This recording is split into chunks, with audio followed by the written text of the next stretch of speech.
Welcome to the Prolific Pulse Poetry Podcast. This is your host, Lisa Tomey-Zonneveld.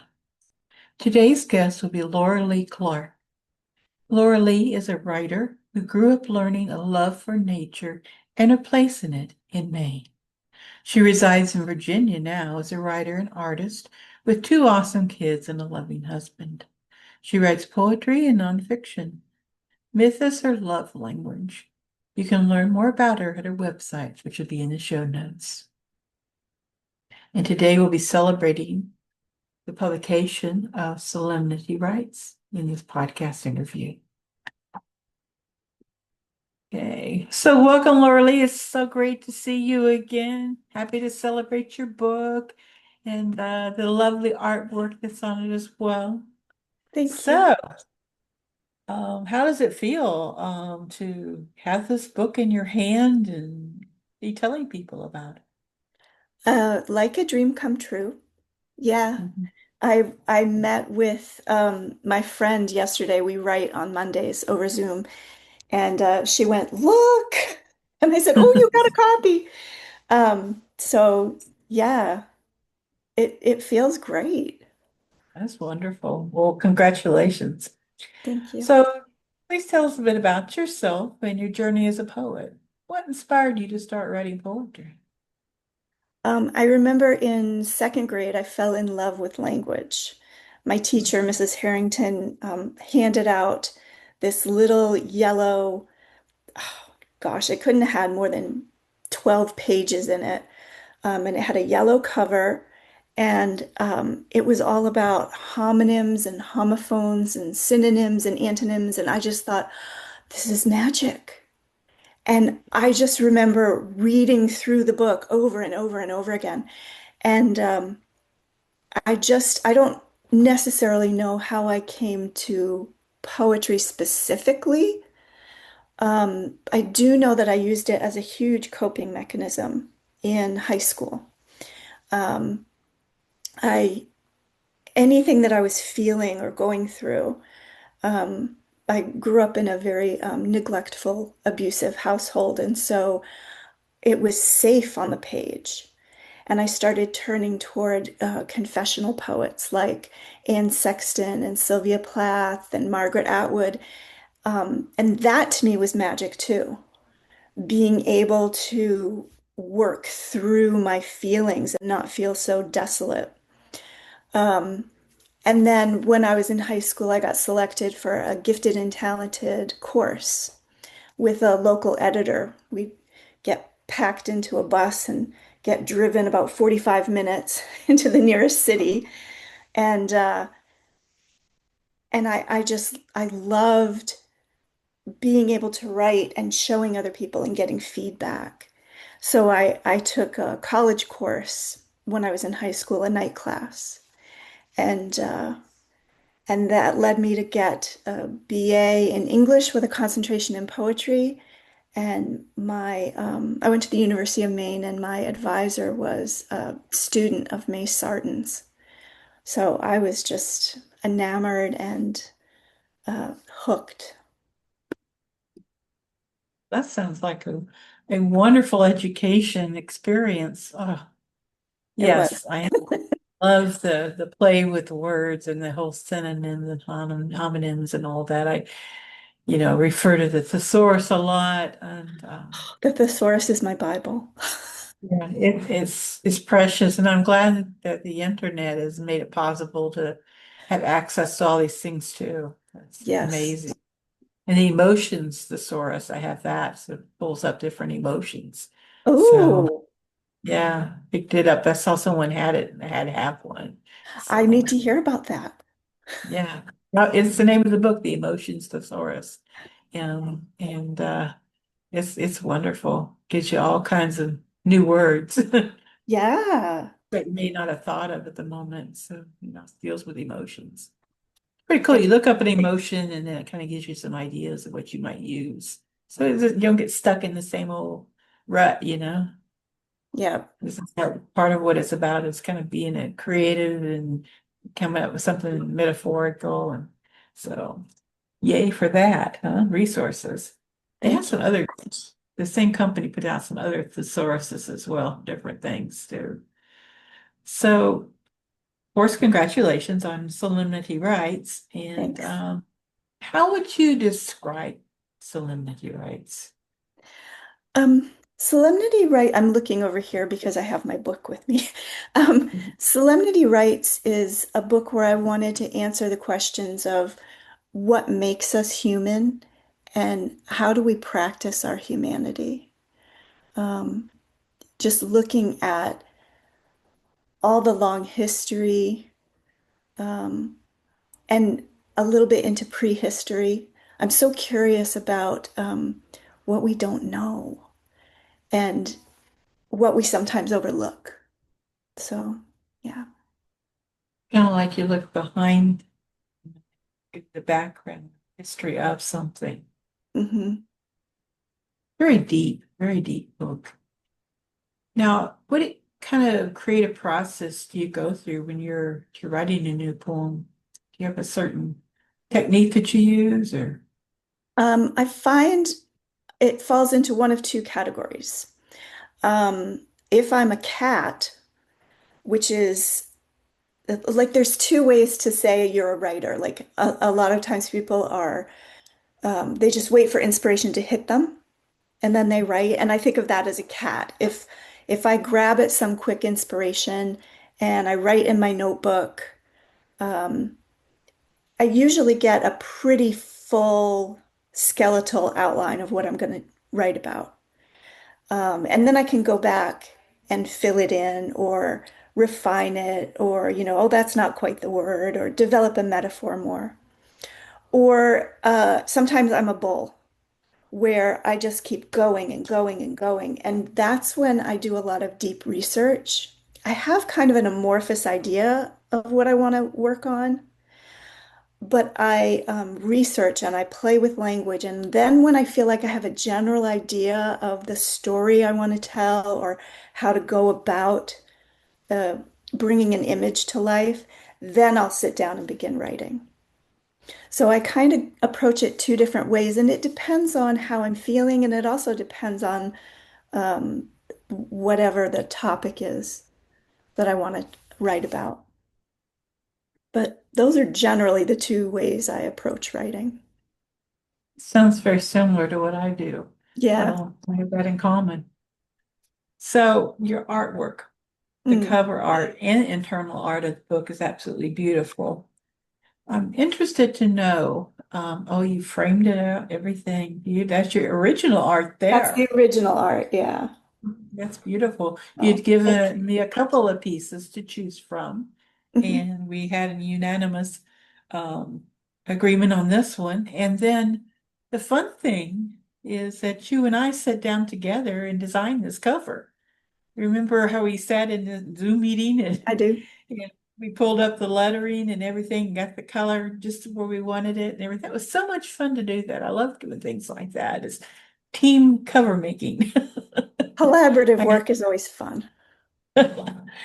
And when I looked at the artwork, is there a title for this particular art, for this particular picture on the cover? I very rarely title my art. Um, when I start working on my art, it's more about because I just do abstract. Um, it's more about feelings for me, and so sometimes it's difficult to put those feelings into words.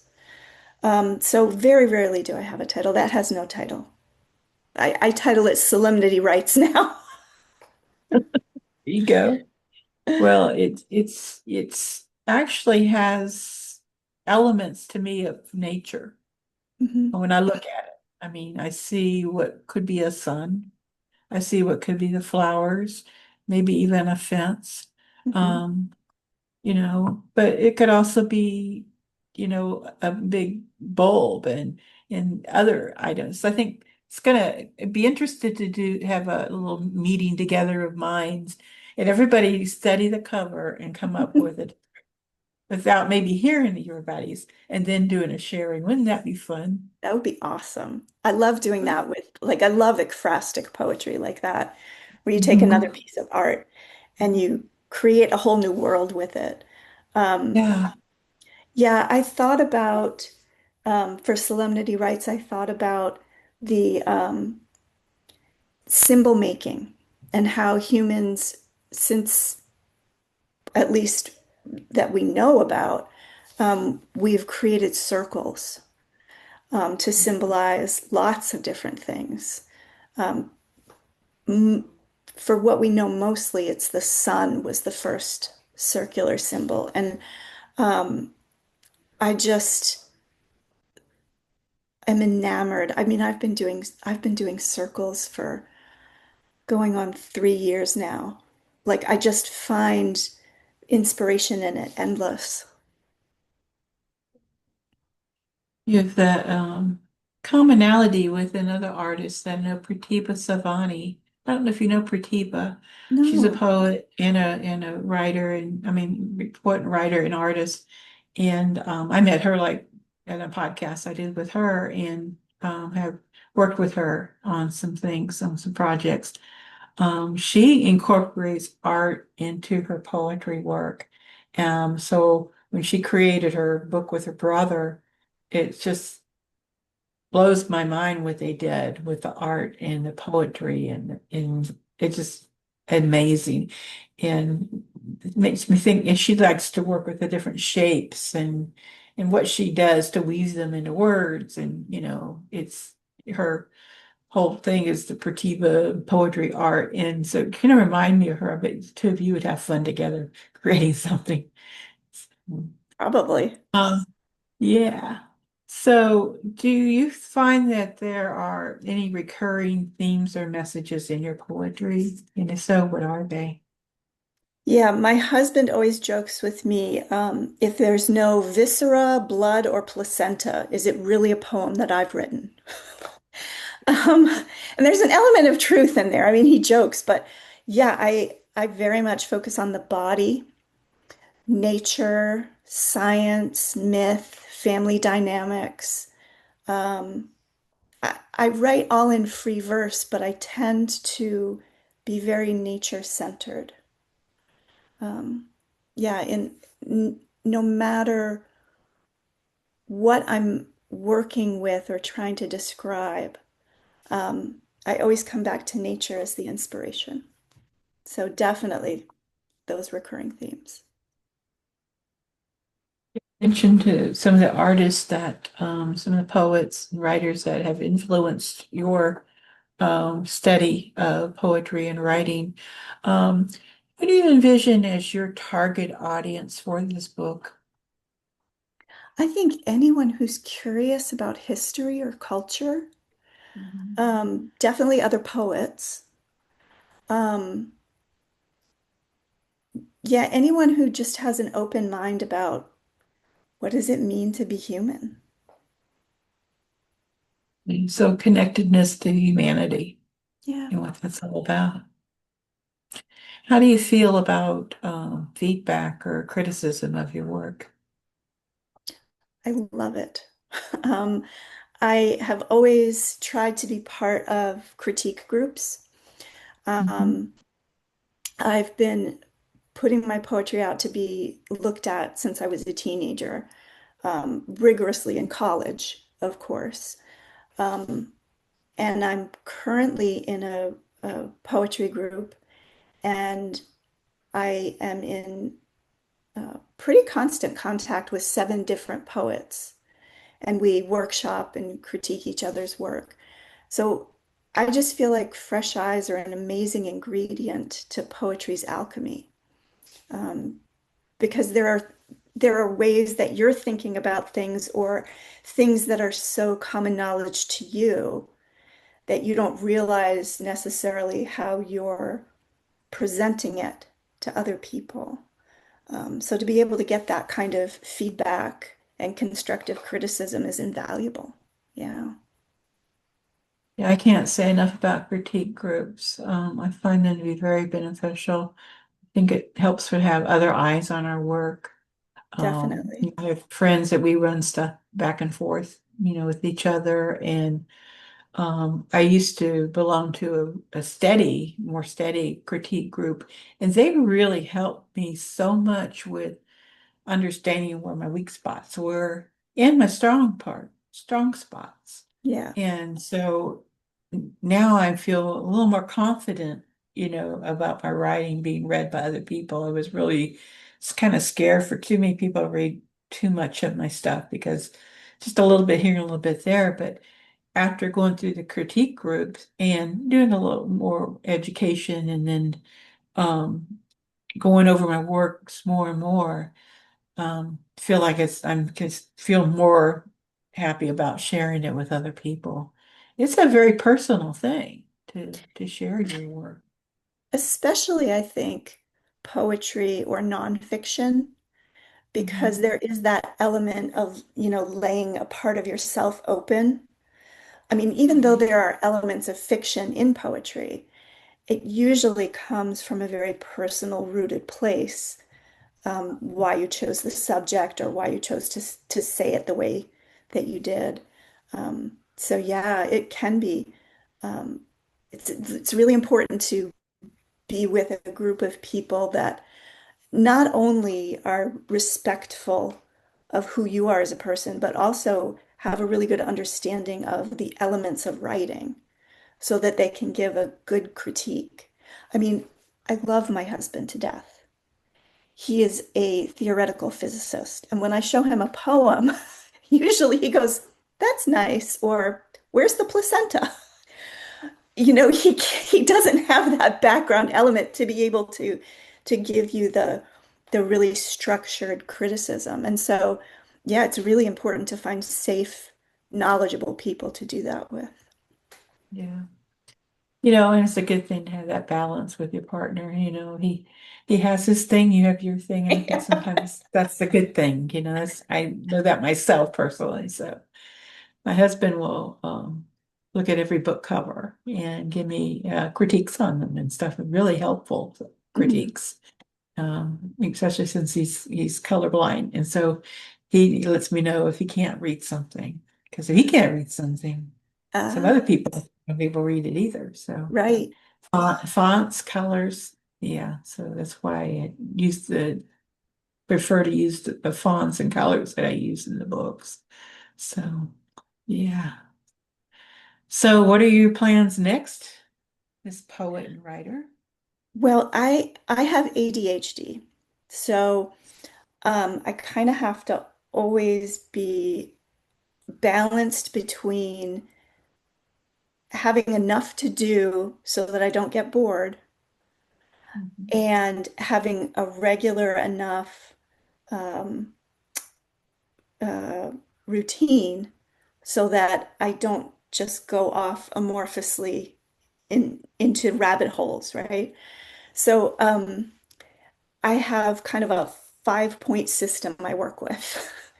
Um, so one is the marketing, and I'm marketing Solemnity Rites. I'm trying to work on at least one big project a month, not too overwhelming, but enough so that I'm still, getting out there and trying to connect with people. Um, I did an author expo in June, or the beginning of July, I guess. I've got a radio interview coming up. I've got a signing and a reading, 2 different months. So just one big thing each month. Um, and then I have 3 chapbooks that I've written but haven't been published yet. Mhm. Um, and so I'm sending those out consistently, just once a month. But, Yeah. 3 different chapbooks, that's still a little bit of time. Um, one is called Wrestling Stone, Mhm. and it's a micro chapbook, and it kind of compares what my family history was versus my decision, do I want to become a mother? And that journey. And then my That's second, fascinating. Yeah. thanks. My second chapbook is called Key in the Harmony of Trees, a healing myth. And it deals with issues of neglect and abuse in this character, Mina. She is oh, I don't know, anywhere between 5 and 14 at different parts of the book. But it's her childhood and it's how she goes to the trees in her ecosystem and looks to them to nurture her as a parent would, and how she discovers who she truly is through communing with them. That sounds I like a book to be illustrated. Oh, and I have, Hmm. I mean, all of these projects that I have, I find in order to get deeper into my poetry and my understanding of my subject, if Hmm. I combine it with drawing, Yeah. it really helps me to get there. Excuse me. And so, yeah, for all of these, I have, a thick folder of things that I've drawn. And that's why I was so grateful that I was able to use my artwork with Solemnity Rites because I feel Grateful like, too. thank you. I just feel like if it was just the poetry, that would be nice, but I don't think it tells a full story. Hmm. Like with the cover, I very much started getting into mark making, and that helped me to delve into the things that you can't necessarily know about that were in prehistory that were not written down. Um, how were they trying to make meaning? How did that feel? And when I do art, I do it with my left hand, even though I'm right-handed, because that also helps me to access different emotions and understanding. So, other than when I carve my rubber stamps, that I use my right hand for because you're working with sharp instruments. But Right. everything else, I use my left hand for the mark making and the drawing and the painting. Um, and I lost my train of thought. Oh, okay. So my chapbooks.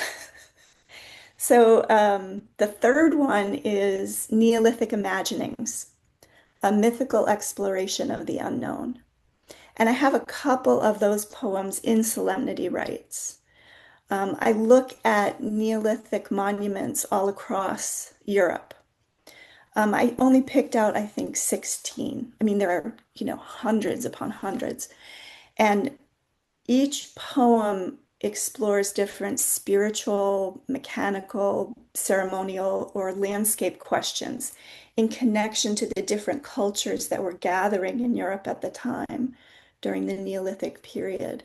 And I try to have the poems paint pictures of humans as an ecotone of the landscape in which they chose to settle, because we have no idea why they built these monuments. We Right. have some petroglyphs that are on them, Hmm. um, but everything's up to interpretation. Yeah. It does make you wonder, I look at Makes me this wonder. art just like, wow, it's so fascinating anyway. I mean, just the depth, that goes into it. I'm kind of an architecture addict of old architecture. Like when I, go to a big city like New York or Chicago or Mhm. something, I'm totally into the architecture of the old buildings. And I mourn it when I don't see so many, anymore, because I really love old architecture. Well, and Maybe in another life I was an old architect. when you go to older cities, I know not so much in the US, more, in Europe, you see the different layers, right, of culture. And that's what I find so interesting about the Neolithic monuments is, yes, you see the stones now, but what you don't see is for hundreds of thousands of years, these sites are sacred for a reason to these different cultures. And there's a wood henge that was built in the same way. It was built first with wood. And then, of course, after years and years and years and years, that rotted away. And then it was built over with stone. And and yeah, just that layering of meaning and importance. Yeah, Yeah. it's fascinating, I find. Yeah. Very much so. So do you So have those are the some? Oh, go those are ahead. the sorry, so those are the three chapbooks. So I will send those out. Then I'm writing poetry all the time, new stuff. Mhm. I'm submitting that poetry on a Good. monthly basis. I am also writing a Substack essays about the process of writing. And I'm currently working on a new chapbook about bees um, Yes. and myths. And I just feel like where our society is right now and all the environmental disasters we've created and are facing, that, you know, so many cultures historically relied on bees, on the myth, on the importance and the interconnectedness. And I feel like we've lost that. And so I would like to try to do my part to rebuild a little bit of that with a new chapbook. That sounds wonderful. There's a wonderful poet in this area, just maybe a half hour from where I am, and she writes beautiful, poetry, but she's a beekeeper too. Mm. And she's the one that recently educated me about through like her Instagram. She shared it with others as well, but she shares about her bees that she has in different parts of the state of North Carolina. And I worked in a beekeeping place, and so I knew quite a bit about bees. But what I didn't know is about the bees that were taken out to California because of the almonds Yeah. and how exhausting that whole process is for the bees and what happens. And it's like, wow, I had no idea Yeah, we these really things have were put happening. a huge burden on them Yeah, with the capitalist mindset. And so, yeah, I'm having a really wonderful time exploring how we used to live in symbiosis with bees, and we didn't treat them like a product um, or another cog in a machine. exactly. Yeah. And isn't that true about how we need to treat one another as well? Be Yes. more sensitive. Any final words of encouragement or wisdom for aspiring poets and writers, maybe even artists? Yeah. Be outrageous and unreasonable, first of all. Invest everything in your creative process to ensure that you're not only contributing to your own creativity, but to others. Um, Make crappy art every day. Whether you write a bad poem or you draw a bad picture, it's the crappy art that gets you to the good art. You have to be consistent. You have to show up for yourself. Um, so definitely be outrageous and unreasonable. Support other creatives in as many ways as you can, because that only enriches you and your creativity, I feel. Um, Read a lot of poetry, a lot of different poetry, so that you can develop more as a writer. And find a poem or a poet that speaks to you and analyze their poetry. What does it do? Why does it speak to you? Can you mimic it? Can you reshape it, including your own understanding of the world? Um, Include your experiences. And then when you find a safe person who can give you constructive criticism, share your work with them. You know, writing, like any other process, is a learning process. And it's difficult because inherently within the writing process, it's a very solitary thing, right? And so sometimes we forget we have to get out of our own heads and we have to connect with others. That's what enriches the whole thing. So, yeah, learn more about your strengths, your weaknesses, push your boundaries, be outrageous and unreasonable. I love it. I love it. So, would you like to take us out with a poem? Oh, okay. Sure. Before I do that, Yeah, okay, I just wanted to also share some poets that have really influenced me. absolutely. Okay. So there's Andrea Gibson, You Better Be Lightning. Yeah, I She's just just heard Ruth. about her passing Did she pass? yesterday. I didn't know. I'm sorry. No, that's okay. Oh, I did not know. You Better Be Lightning by Gibson. She's amazing. She was Amazing. ruthlessly honest and Hmm. she just dug so deeply and was so loving of life. I'm so sad that I knew she was terminally ill. Okay, I didn't mean to spring that on you like that. I that's thought you okay. already knew when you brought her book up. Luisa Igloria has written so much poetry.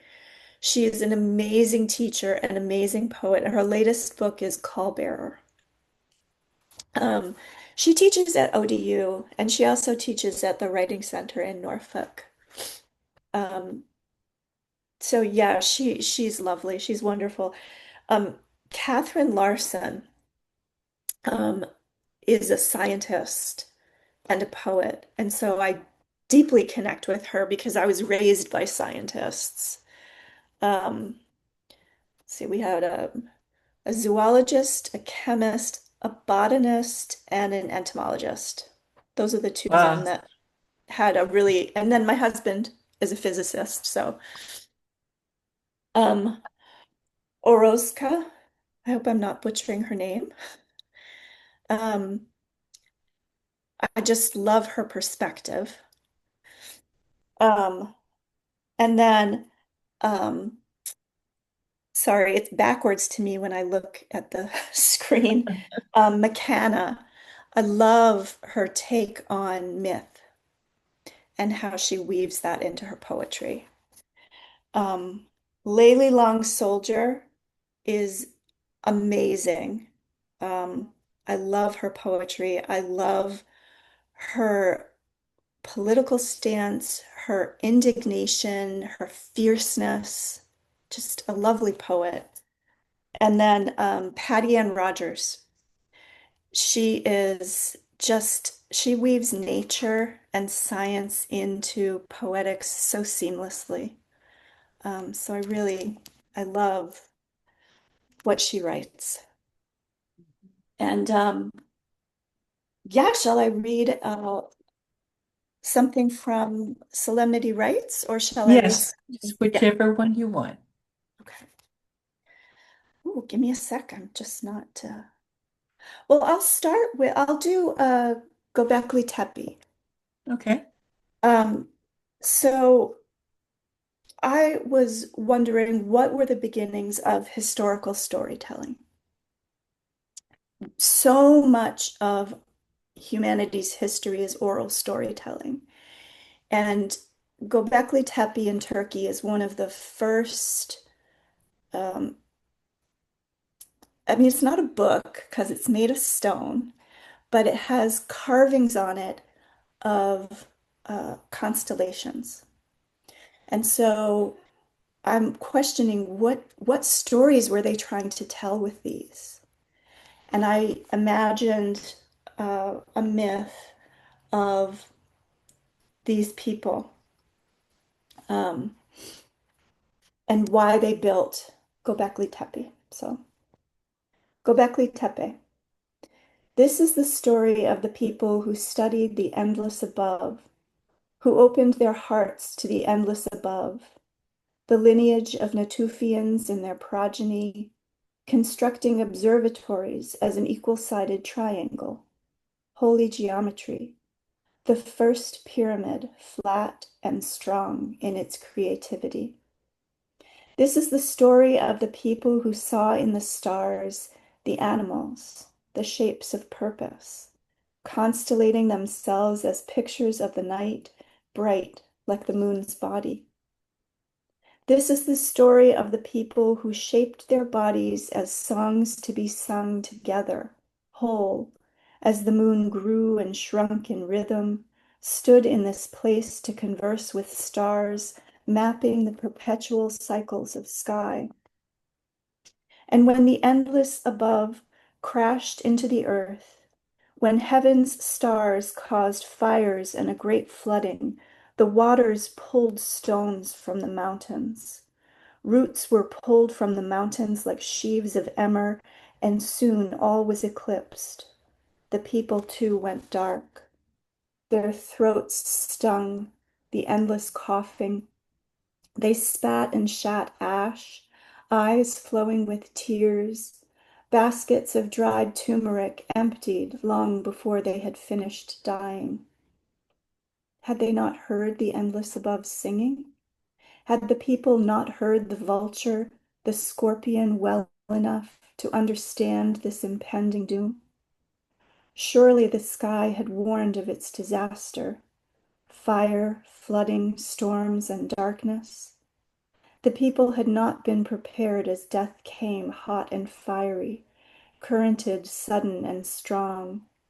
Those who could, with their crusted, weeping eyes, with their burning chests and shortened breath, dug a womb in the earth to escape, the lost sky unable to speak of place. When time slowed again, when breathing began to deepen in their lungs, they met and deliberated. What if their tongues could no longer move breath forward? What if their breath could no longer measure the stories of the people? Who would tell of the stars' visit? Who would create the clouds of ash to warn that this might happen again? What if all to stay would be the heavy brown air in lungs which cannot tell the stories? Dirt and sand erode over lifetimes, leaving rivulets, pockmarks, but the stone temple did not. The people prayed to the rocks. The people asked the rocks to share their knowledge. They prayed to the vulture in the rock, carving its outstretched wing, carving into the pillar as the stars had carved into the mountains, taking away what had always been there, to fossilize the people's memories into the rock's language. The people sought to fix their story in the rock's language in case they could not carry this history through the air of their bodies, in case they were carried away again from beloved valleys and plains. It was decided, and the people let these stones serve as solid witness. Stone had seen since the beginning and would help mark that time of dying and flood. When the long work was finished, when the slabs were erected, when the praying, carving, dying, and recovering had come to pass, some were ready to leave, to look for people who may not have departed into the great beyond, into the screams and tears carried away in the rushing waters. Some left to care for others, to carry stories, guidance, compassion.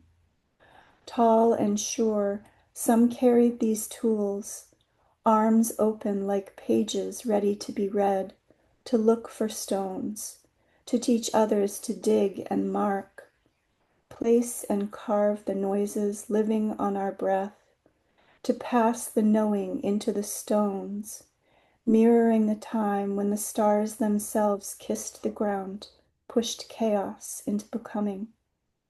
They practiced polishing their invisible fascia with the stars.